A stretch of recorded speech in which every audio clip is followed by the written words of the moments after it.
घंटी बाजत राम जीवाइने आंगना घंटी बाजत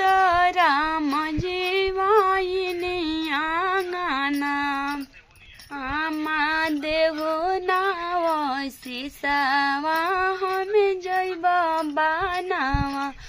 आमा देहु नाव सिसावा हमें जैब बनावा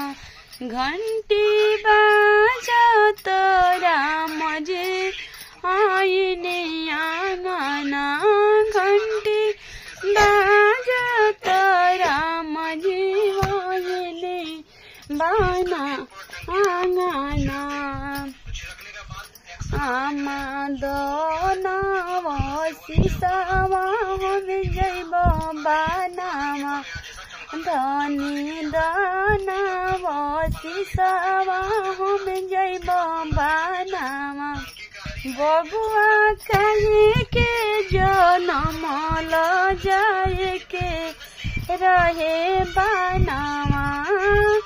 बबुआ कहे के जनम ल जाए के रहे बनावा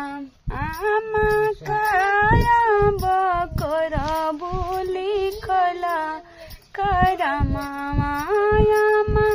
काया बकर बोली खल रहे करमा घंटी बाजत राम जीवाइने आंगना घंटी बाजत राम जीवाइने आंगना आमा दोनव शीश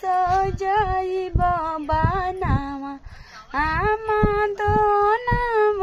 शीश जैब बनावा।